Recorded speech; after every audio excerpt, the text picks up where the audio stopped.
The Roman Empire, having endured decades of tumultuous change, found its last emperor of the Severan dynasty in Marcus Aurelius Severus Alexander Augustus. His reign marked the culmination of a dynasty that had held the reins of power for an impressive 4 decades, successfully navigating a complex and often perilous political landscape. It was against the backdrop of his predecessor Heliogabalus's precarious and rapidly disintegrating regime that Severus Alexander began his ascent to prominence. The influential matrons of their powerful family, possessing keen political acumen, astutely recognized in him a far more pliable and stable figure than his notoriously erratic and often unpredictable elder cousin. This calculating assessment proved to be a fateful decision, setting in motion a chain of events that would ultimately reshape the future of the Roman world. Young Caesar Severus Alexander's early life unfolded within the opulent and intricate confines of the imperial court.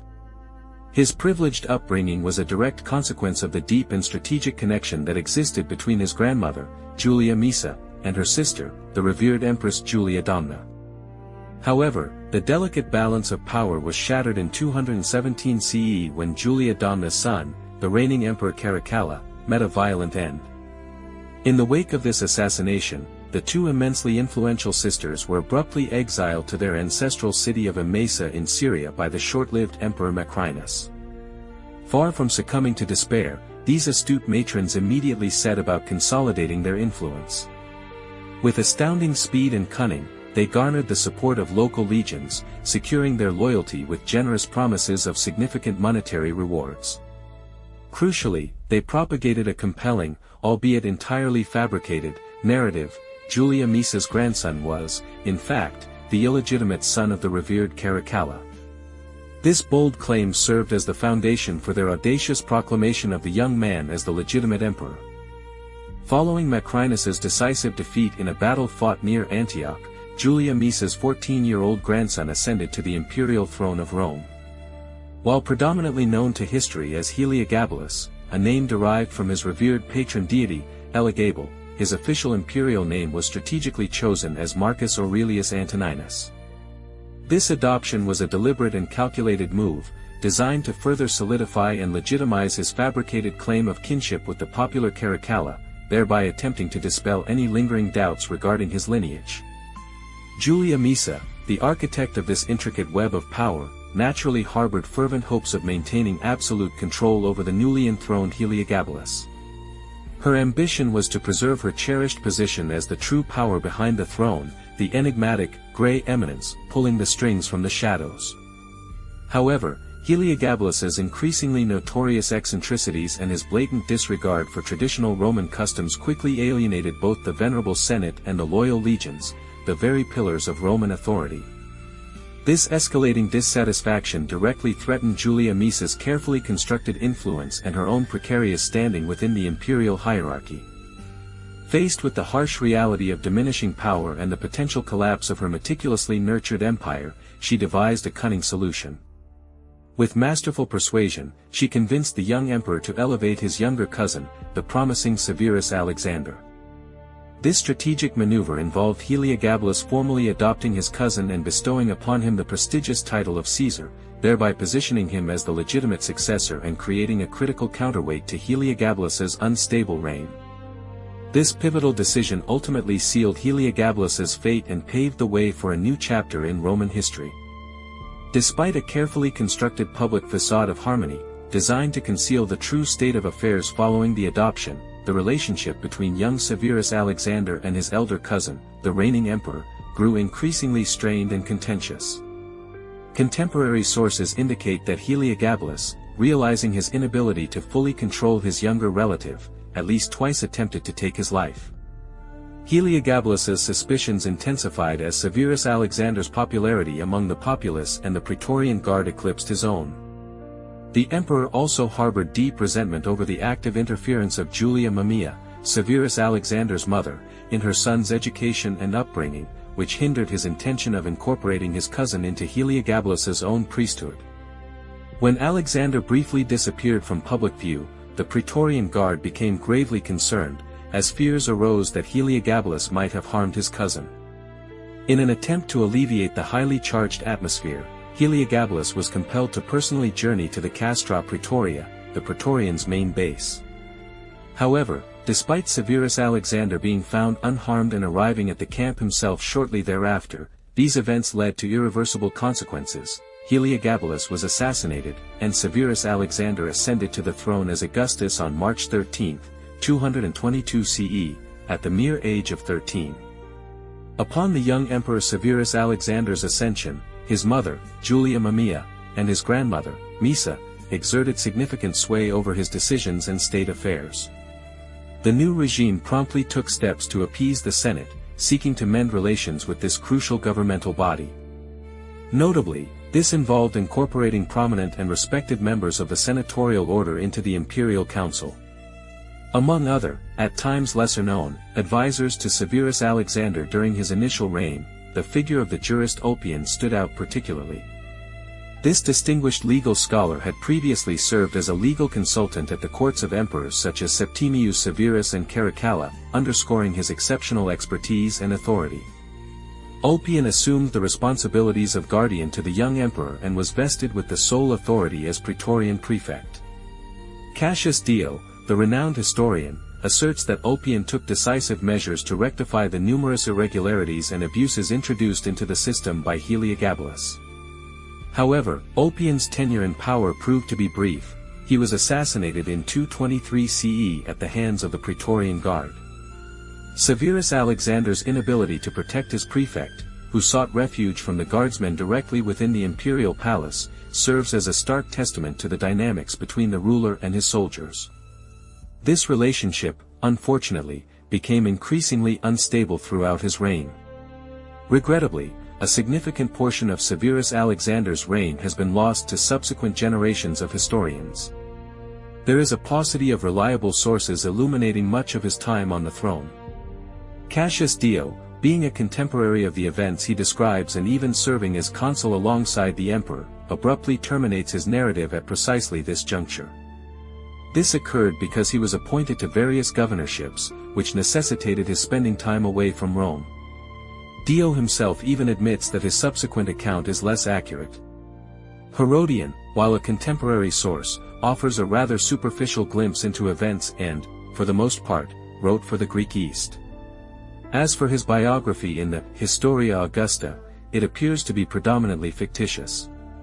The Roman Empire, for the most part, enjoyed a period of peace and relative stability throughout the 220s.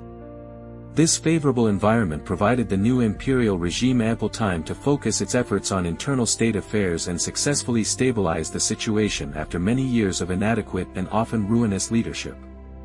Emperor Severus Alexander inherited a rather precarious financial state of the treasury from Heliogabalus. However, he took decisive steps to reform state finances.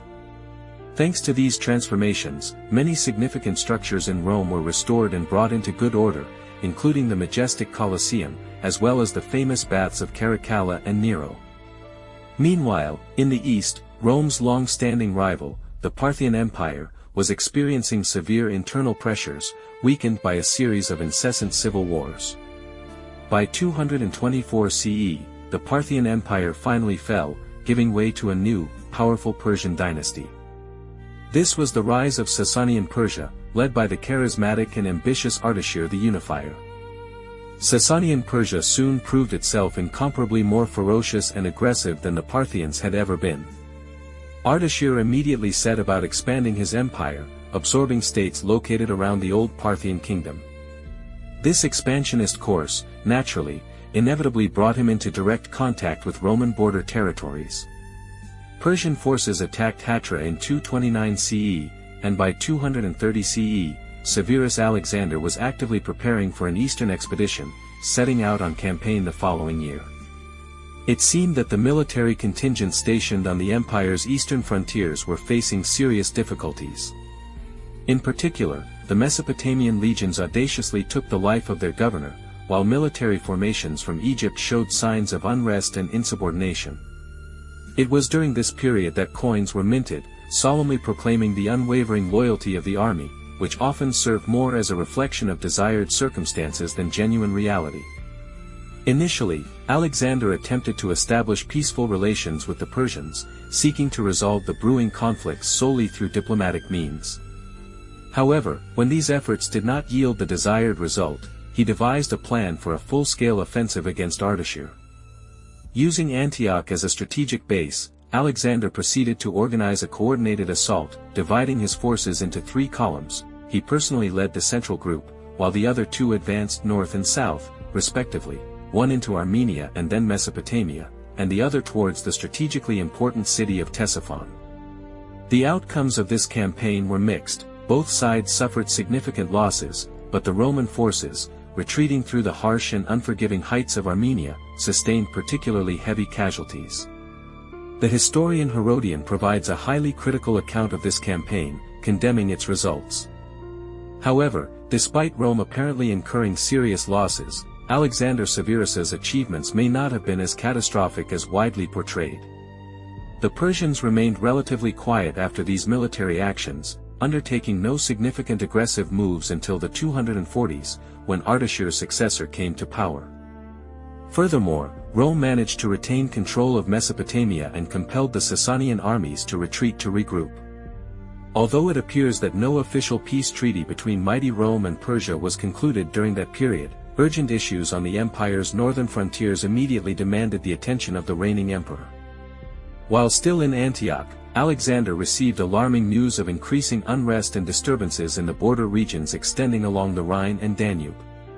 Consequently, he hastily returned to Rome in 232 CE to celebrate his triumph over Persia with due solemnity, before embarking on extensive preparations for the upcoming military campaign on the northern frontier. Death in the north. Upon arriving in the north, Emperor Severus Alexander made the strategic decision to establish Mogontiacum as his primary military base. From there, he launched a forceful offensive in 234 CE against the Germanic tribes, who by then had formed an extensive confederation and referred to themselves as the Alemanni, a union of many different tribes. After an initial, very vigorous assault, Alexander, however, began to seek a diplomatic resolution to the conflict. He supposedly offered significant sums of money and perhaps even food tributes, aiming to buy off the aggressive tribes and compel them to retreat. This decision, in turn, sparked deep dissatisfaction and even resentment within the ranks of the Roman army.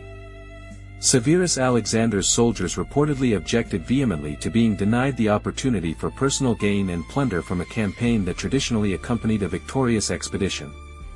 Moreover, they resented what they perceived as cowardice or weakness on the part of their emperor. Those legionaries whose relatives had suffered or died at the hands of these barbarian tribes craved vengeance and were strongly opposed to any retreat, let alone subsidized payments to tribes who now seemed to be rewarded for their aggressive assaults on Roman territories. Severus Alexander's long-standing inability to assert and maintain his authority over the military formations ultimately culminated in the legions proclaiming one of their commanders Augustus. This man was Gaius Julius Verus Maximinus, an experienced officer whom the emperor had entrusted with the training of new recruits. In the spring of 235 CE, Severus Alexander was finally abandoned by his praetorians, who fully defected to Maximinus. After his personal guard deserted him, the emperor was ultimately assassinated in his camp near Mogontiacum, along with his mother, who had unwaveringly accompanied him on all military campaigns. Maximinus Thrax, a Thracian by birth, had entered military service and steadily rose through the ranks, becoming the first soldier to attain imperial rank. This occurred just a few decades after Septimius Severus had opened up military careers to a broader segment of the population, expanded the recruitment base, and actively promoted distinguished soldiers and junior officers. Severus Alexander's reign was largely marked by peace and stability. The emperor's achievements during this period were often overshadowed by the powerful empresses who surrounded him, or overlooked due to an undue emphasis on the military difficulties he faced towards the end of his life. In truth, there are a multitude of aspects for which his reign deserves credit. Even Herodian, who was generally critical of Alexander, especially concerning the power his mother seemed to hold over him, grudgingly summarized his reign by stating that it was impeccable in almost every respect, except for the misdeeds of his mother, whose actions brought censure upon the emperor himself.